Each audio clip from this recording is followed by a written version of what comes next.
Doctor مزاحی صاحبہ بہت شکریہ پروگرام میں شرکت کرنے کا۔ ایک سال بیت گیا آئینی حیثیت ختم کیے ہوئے، بھارت کیا سوچتا تھا کہ آزادی کی اس تحریک کو دبا لے گا، اور اس کو دبانے کے لیے مقبوضہ کشمیر میں کیا کیا مظالم اٹھائے ہیں انہوں نے؟ دیکھیں، پہلی بات تو یہ کہ پاکستان نے کبھی ایکسیشن کو تسلیم نہیں کیا،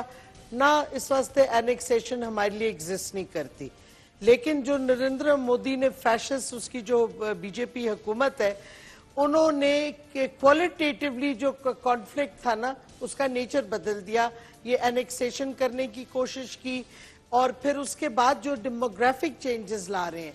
جو واضح طور پہ انہوں نے سارے جو انٹرنیشنل قوانین ہیں جو آکیوپیشن کے حوالے سے ہیں بنے ہوئے، کہ اگر ایک آکیوپائنگ پاور ہے جو کہ آکیوپیشن لیگلی تو ہو نہیں سکتی، انلیگل ہوتی ہے، لیکن وہ کنٹرول کیسے ہو سکتی ہے، وہ کیسے قوانین بنے ہوئے جس سے سخت ریسٹرکشنز ہیں کہ ایک آکیوپیشن فورس کوئی چیزیں نہیں کر سکتی جس سے سٹیٹس بدل جائے، جس سے لوگوں پہ تشدد ہو، ان پہ یہ فرض بنتا ہے کہ وہ پروٹیکشن دے لوگوں کو جس ٹیریٹری کو وہ آکیوپائی کر رہے ہیں۔ اور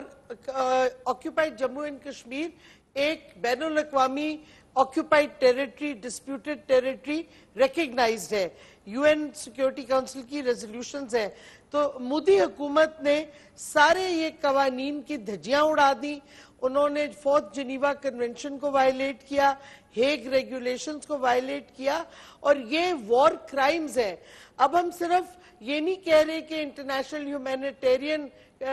کرائسس ہے، اب ہندوستان جو کچھ کر رہا ہے آکیوپائڈ جموں اینڈ کشمیر میں وہ وار کرائمز ہے۔ تو اس نظر سے آپ کو یہ دیکھنا پڑے گا جو ظلم و تشدد وہ کر رہے ہیں، جس طریقے سے انہوں نے عورتوں کے ساتھ جینڈر وائلنس اور ریپ کیا ہوا ہے، 1991 سے شروع ہے۔ سب سے مشہور واقعہ پشپورہ اور کونان کا ہے، 23 فروری 1991 کو ادھر سے کیا ہوا ہے، ابھی تک چل رہا ہے۔ پھر بچوں کے ساتھ جو پیلٹ گنز استعمال کی، جو یہ یوتھ کو اٹھا کے ہندوستان کے جیلوں میں پھینک دیا۔ آپ کو پتہ ہے کشمیر میں خواتین کے ساتھ جو ظلم اور تشدد ہو رہے ہیں وہ مشہور ہیں، ہاف ویڈوز کہلاتی ہیں، کیونکہ بھارتی آکیوپیشن فورسز نے ان کے فیملی کے مردوں کو اٹھا کے قتل عام کیا ہے یا غائب ایسے کر دیا ہے کہ آج تک پتہ نہیں چلا۔ تو یہ فریز وہاں کشمیری استعمال کرتے ہیں، ہاف ویڈوز کا۔ اور بچوں کو آپ کو پتہ ہے پیلٹ گنز کے ساتھ کیا ہوا ہے۔ پھر وہ ایک ینگ لڑکے کو جو انہوں نے جیپ کے ساتھ باندھ کے گھسیٹا، مطلب کوئی ایسا ظلم اور تشدد رہ نہیں گیا جو انہوں نے کشمیریوں پہ کیا ہے۔ لیکن مس کیلکولیشن جو ان کی تھی دو تھی، ایک کہ پاکستان کچھ نہیں کرے گا کیونکہ پچھلی لیڈرشپس نے کشمیر کو بیک برنر پہ ڈالا تھا، دوسرا ان کی ازمپشن تھی کہ کشمیریوں کی جو ایک جذبہ ہے اور جو ایک ول پاور ہے ریزسٹ کرنے کا وہ توڑ دیں گے۔ ڈاکٹر شیریں مزاحی صاحبہ، آپ نے یہ سارے مظالم لسٹ بھی کیے، وار کرائمز بھی کہا، تو اس حوالے سے آپ کی ایک انتہائی اہم وزارت ہے منسٹری آف ہیومن رائٹس، جس کا کہ انٹرنیشنلی جب آپ بات کرتی ہیں تو جو ریلیونٹ جتنے بھی فورمز ہیں وہاں پہ آپ کی آواز سب سے زیادہ اثر رکھتی ہے بطور منسٹر فار ہیومن رائٹس۔ تو پچھلے ایک سال میں آپ کی وزارت نے اور حکومت پاکستان نے ہیومن رائٹس کے حوالے سے کیا کیا ہے؟